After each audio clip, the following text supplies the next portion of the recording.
Bismillahirrahmanirrahim. Assalamualaikum warahmatullahi wabarakatuh. Alhamdulillah. Allahumma salli ala Sayyidina Muhammad wa ala ali Sayyidina Muhammad. Para asatiz, guru-guru kita semua, bapak-bapak, ibu-ibu, hadirin hadirat, insyaallah semuanya dimuliakan Allah Subhanahu wa taala. Amin ya rabbal alamin. Yang pertama yang perlu kita bahas, kedudukan wanita. Dulu wanita itu dianggap sebagai penyebab orang keluar dari surga. Jadi Nabi Adam itu keluar dari surga, yang dipersalahkan adalah wanita. Gara-gara Adam lah, gara-gara Hawa lah Adam keluar dari surga. Nah, ketika Islam datang, berbalik. Perempuan dianggap sebagai kunci masuk surga.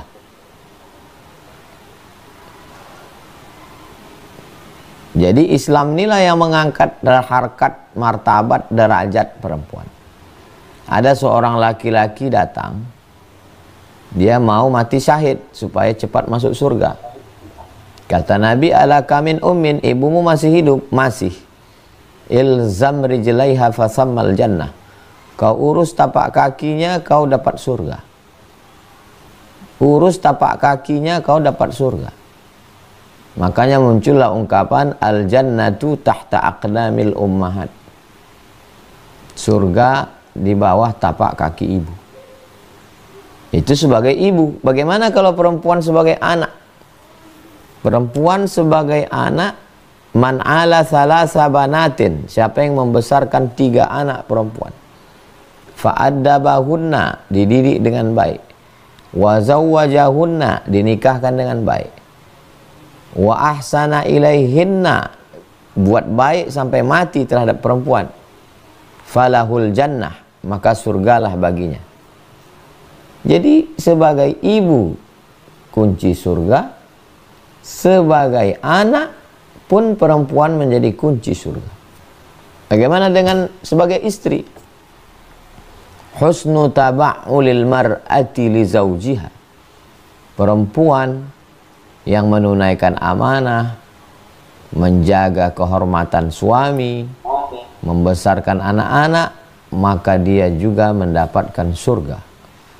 Dan perempuan menjadi sebabnya orang masuk surga. Dan yang masuk surga setelah Nabi Muhammad SAW, saat Nabi menoleh ke belakang, Nabi lihat perempuan, wanita. Kata Nabi, siapa kamu? Saya adalah wanita yang menyantuni anak yatim. Setelah suaminya meninggal, dia besarkan anak-anaknya, dia masuk surga sesudah Nabi Muhammad SAW. Ini poin pertama, bahwa perempuan yang dianggap sebagai penyebab manusia keluar dari surga, setelah Islam datang, perempuan penyebab masuk surga. Saya masuk surga karena ibu saya. Saya masuk surga karena anak perempuan saya. Kalau saya punya anak perempuan, saya tak punya anak perempuan, tinggal lagi ibu. Saya masuk surga karena doa istri saya. Didoakannya saya setiap malam supaya saya masuk surga bersamanya. Doa perempuan yang solihah dikabulkan Allah. Kalau kamu mau bahagia, kata Nabi, siapkan 3. Pertama, qalban syakira, hati yang bersyukur. Yang kedua, lisanan zakira, lidah yang berzikir. Yang ketiga, zaujatan solihah, istri yang solihah. Syarat bahagia perempuan, wanita.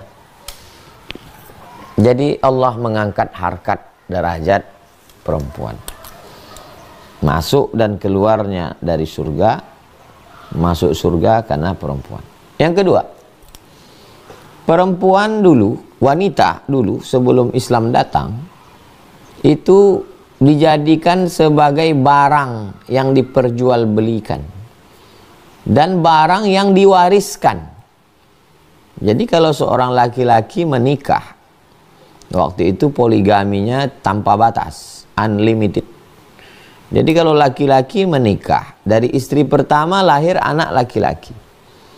Habis itu dia menikah, istri yang terakhir perempuan, kemudian meninggal.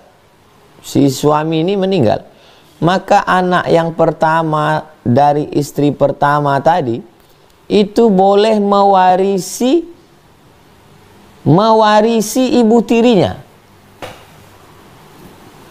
Itu hukum binatang. Maka dalam Islam haram menikahi ibu tiri. Perempuan yang sudah dinikahi ayah kita, sampai hari kiamat dia adalah ibu kita. Wudhu tidak batal dalam mazhab Syafi'i, karena dia mahram mu'abbad kekal selamanya. Ayah kita punya istri, maka dia menjadi ibu kita. Mati ayah kita, kita tidak bisa menikahinya.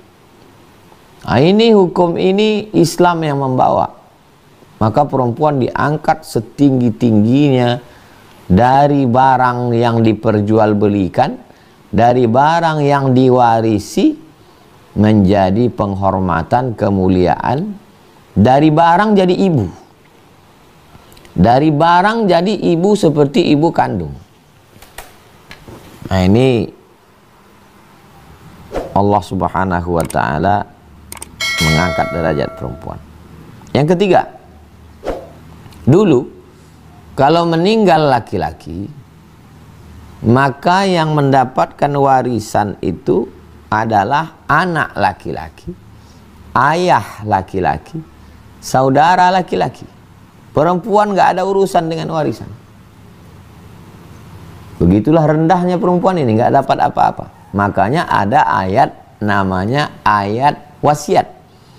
Kutiba alaikum idza hadara ahadakumul mautu in taraka khairanil wasiyah. Tinggalkanlah wasiat. Kenapa? Karena ibu tidak dapat, istri tidak dapat, anak perempuan tidak dapat, adik perempuan tidak dapat. Bagaimana setelah Islam datang? Ketika Islam datang, istri dapat 1/4 kalau tidak ada anak. Kalau ada anak, istri dapat 1/8. Saudara kandung dapat setengah. Laki-laki dapat 100, perempuan dapat 50. Ibu bisa dapat 1/3, bisa dapat 1/6. Saudara kandung dapat, ibu dapat, anak perempuan dapat. Lidzakari mithlu hadzil unsayain, anak laki-laki 2 kali bagian anak perempuan. Islamlah yang memuliakan wanita yang tidak mendapat apa-apa, akhirnya memperoleh. Iya, tapi laki-laki dapatnya 2 kali, perempuan 50, laki-laki kok 100. Karena laki-laki menanggung biaya nikah, laki-laki menanggung mahar, laki-laki menanggung biaya nafkah, makanan, pakaian, tempat tinggal, pendidikan, perhatian. Jadi laki-laki dapat 100 itu bukan karena diskriminasi, tapi karena laki-laki punya tanggung jawab. Ini mesti dipahamkan kenapa perempuan. Coba perhatikan dulu yang perempuan tidak dapat apa-apa. Keempat, dulu kalau ada perempuan di rumah, bahkan sampai sekarang di beberapa tradisi, perempuan ada di rumah dalam keadaan berhalangan, haid, menstruasi, tidak boleh dilakukan ibadah. Tidak boleh beribadah kalau di rumah itu ada perempuan berhalangan. Di beberapa suku, beberapa agama, dibuatkan pondok kecil di luar rumah. Perempuan yang sedang haid diletakkan di pondok khusus. Perempuan dianggap sebagai sumber setan, kotor, najis, hina, rendah.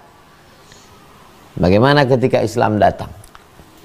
Islam datang equality, perempuan laki-laki sama.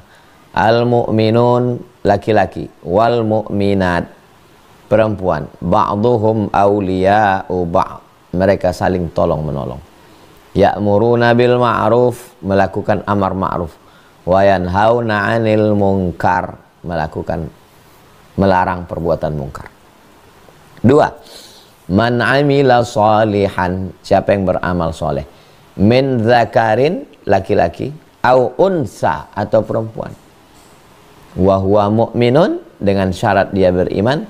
Falanuhyiyannahu hayatan thayyibah, maka dia akan mendapatkan kehidupan yang baik. Laki-laki perempuan dalam pandangan Allah sama dalam hal beribadah. Sholat saya dengan sholat ibu sama. Sholat ibu bisa jadi lebih mulia karena ibu lebih khusyuk. Tapi standar zohirnya sama. Kalau saya tausiah, ada ustazah tausiah, sama. Zohirnya, batinnya, ustazah bisa jadi lebih banyak pahalanya karena hatinya lebih bersih. Jadi Islam begitu hebatnya. Bagaimana dengan kami perempuan, menstruasi datang halangan, tidak bisa sholat, tidak bisa puasa, tidak bisa tawaf? Bukankah itu diskriminatif? Lihat dulu, ada amal yang lebih hebat dari sholat, lebih hebat dari tawaf. Dan perempuan tetap bisa melakukannya. Ayul a'mal khairun, apa amal yang paling baik ya Rasulullah? Kata Nabi, antufariqad dunya, kau tinggalkan dunia, mati, walisanuka ratbun, lidahmu dalam keadaan basah, bizikrillah, berzikir mengingat Allah. Perempuan yang tidak bisa puasa, tidak bisa tarawih, tidak bisa witir, tidak bisa baca Quran, maka dia berzikir lebih hebat, lebih dahsyat lagi. Jadi tidak ada alasan untuk tidak beribadah. Siang tidak bisa puasa, zikir, istighfar zikir, tasbih zikir, tahmid zikir, takbir zikir, la haula wala quwata illa billah zikir, sholawat zikir, hasbunallah wa ni'mal wakil, ni'mal maula wa ni'man nasir zikir. Ini semua zikir-zikir dibaca, diamalkan oleh perempuan-perempuan yang dalam keadaan berhalangan. Berikutnya yang kelima, dalam beberapa hal perempuan dilebihkan dari laki-laki. Wanita dalam beberapa hal dilebihkan dari laki-laki. Man ahaqqun nas bihusni suhbati, siapa yang orang paling layak menerima baktiku? Ummuka, ibumu.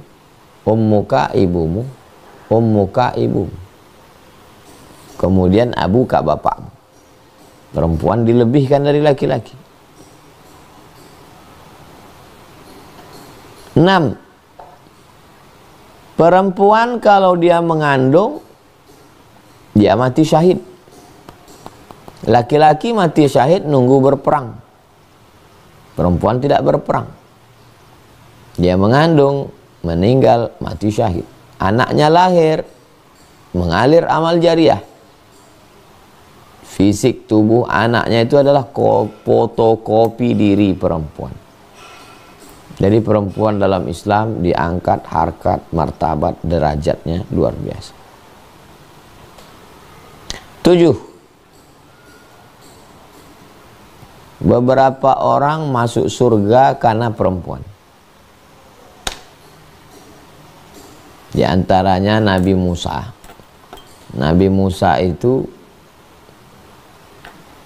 punya doa, ya Allah tunjukkan siapa temanku di surga. Kata Allah, temanmu di surga tukang daging. Lalu setelah dicek kenapa tukang daging ini bisa masuk surga, ternyata dia potong-potong dagingnya, dia masak. Selesai masak dia suap ibunya. Selesai ibunya kenyang, ibunya berdoa, ya Allah masukkanlah anakku ke surga bersama Nabi Musa. Anaknya masuk surga bukan karena amal, karena doa ibunya. Doa ibu yang luar biasa. Maka di antara doa yang tidak tertolak ada 3. Doa yang pertama, da'watus shaim, doa orang berpuasa. Doa yang kedua, dakwatul walid. Yang pertama dakwatul walid, doa orang tua. Yang kedua dakwatul shaim, doa orang puasa. Yang ketiga dakwatul musafir, doa orang yang musafir. Jadi ada pula orang ahli ibadah yang kena azab karena doa wanita, doa ibu. Namanya Juraij. Juraij ahli ibadah, dipanggil ibunya, ya Juraij, tidak menyahut, ya Juraij, tidak menyahut, ya Juraij, tidak menyahut. Ibunya berdoa, Allahumma la tumithi hatta turihi wujuhal mumisat. Jangan matikan Juraij sampai wajahnya melihat wanita tuna susila. Dikabulkan Allah. Akhirnya ada WTS, mohon maaf, yang hamil dan ditangkap, ditanya, siapa suamimu? WTS itu mengatakan Juraij. Akhirnya wajah mata Juraij melihat wanita itu. Padahal tidak mungkin dia melihat wanita tuna susila, dia ahli ibadah. Karena doa ibu ini luar biasa. Makanya hati-hati ibu-ibu wanita berdoa. Itu 7 keutamaan-keutamaan. Berikutnya adalah 5 yang perlu diwaspadai. Yang pertama, la yakhluwanna rajulun ma'amra'atin. Jangan berdua-duaan dengan yang tidak mahram. Jadi perempuan satu kantor, satu ruangan, bertemu tiap hari, witing trisno jalaran suko kulino, merasa nyaman, curhat, akhirnya makan bareng, jalan bareng, terjadilah apa yang terjadi. La tattabi'u khutuwatis syaitan, jangan ikut-ikut langkah-langkah setan. La tusafiranna imra'atun illa ma'adzi mahramin. Tidak boleh musafir keluar kota, satu kantor, atasan bawahan, sama-sama seminar, panitia acara, narasumber pembawa acara, tukar nomor, kirim gambar, kirim video, curhat, nyaman, terjadilah apa yang terjadi. Hati-hati, waspada. Berawal dari perkenalan, berlanjut dengan perbuatan zina. Rusak diri, rusak anak, rusak suami. Yang kedua, la takhda'na bil qaul. Jangan bersuara mendayu-dayu, lemah gemulai. Jadi bersuara yang normal-normal aja, nggak usah terlalu manis-manis, basa-basi. Itu hanya perlu untuk suami. Kalau suami silakanlah bermanis-manis, lemah gemulai, lemah lembut. Jangan dibalik. Ke suami membentak-bentak, ke orang lemah gemulai. La takhda'na bil qaul. Jangan bersuara mendayu-dayu. Yatma'alladzi fi qalbihi marad. Karena ada orang-orang yang hatinya ada penyakit. Kalau dia dengar suara mendayu-dayu, maka otaknya langsung rusak, error. Yang ketiga, la tabarrajna tabarrujal jahiliyatil ula. Jangan bersolek-solek jahiliyah. Perempuan bersolek, rambutnya dicat, matanya hijau biru, bibirnya merah, itu untuk suaminya. Di kamar, hanya dia dengan suaminya. Adapun untuk orang lain, yang paling kuat wajahnya ditutup. Yang pendapat pertengahan, wajahnya tetap dibuka, tapi tetap menjaga adab. Jadi jangan dibalik. Untuk suami, wajahnya biasa aja, pas mau keluar rumah, barulah dia bermake up. Ini tidak dibenarkan. Yang keempat, perempuan itu tidak boleh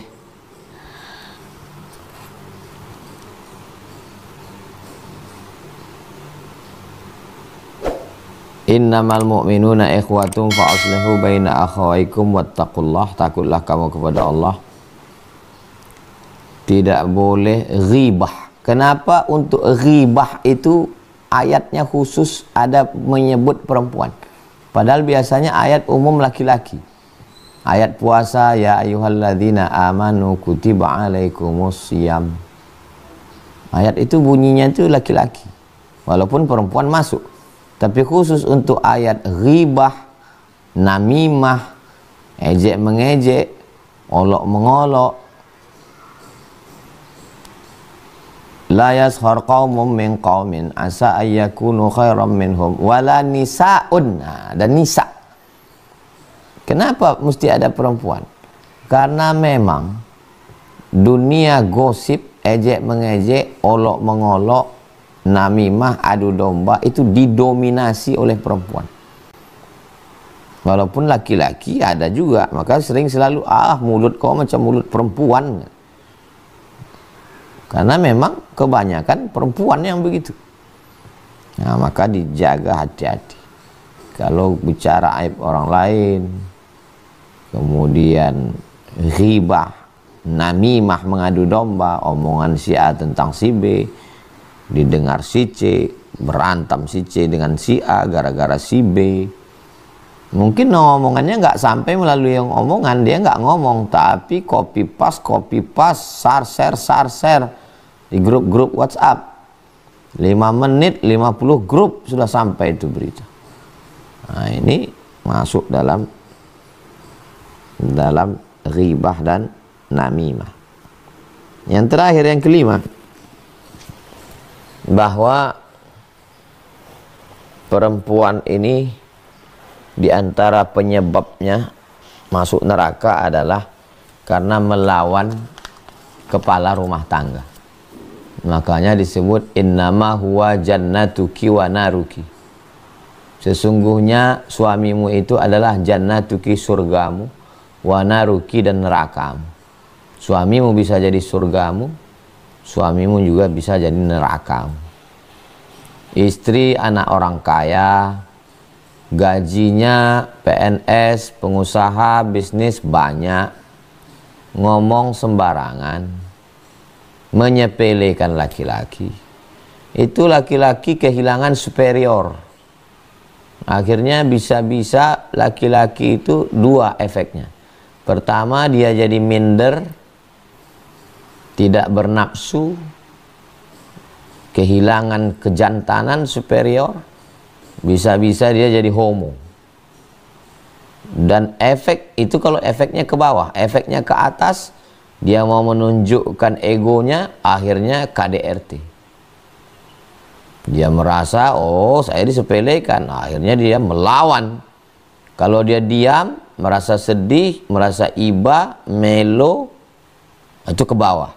Tapi kalau dia bangkit, dia keras, menjadi brutal. Itu. Kok yang salah perempuan, Pak Ustadz? Kan laki-lakinya. Laki-laki itu reaksinya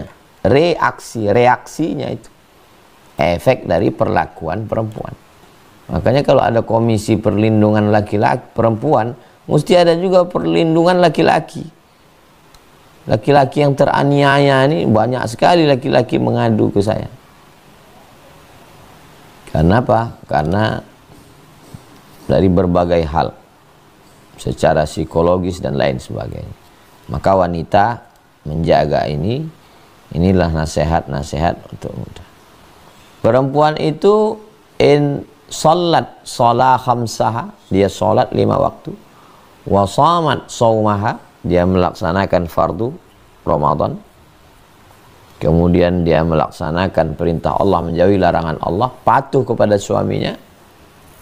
Maka masuk surga min haitsu sya'at, dari pintu mana saja yang dia mau.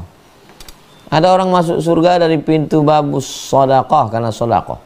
Ada yang masuk surga dari pintu babus shalah karena sholat. Ada yang masuk surga karena babur rayyan, banyak puasa. Tapi perempuan, dia bisa masuk dari pintu mana saja kalau dia patuh pada suami. Suami yang bagaimana? Nah, ini kadang laki-laki juga sembarangan, dikit-dikit patuh sama suami. Suami yang bagaimana? Suami yang takut sama Allah, suami yang amanah, suami yang menunaikan perintah Allah. Ini nggak sholat, nggak puasa, mengumbar aurat, selingkuh, narkoba. Giliran ngomong patuh sama suami. Suami yang bagaimana? Nah, inilah 5 poin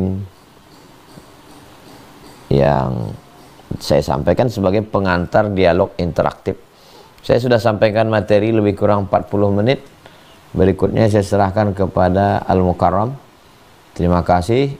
Falyatafaddal mashkura. Jazakumullah khairan. Kita kembangkan pada dialog interaktif. Wassalamualaikum warahmatullahi wabarakatuh.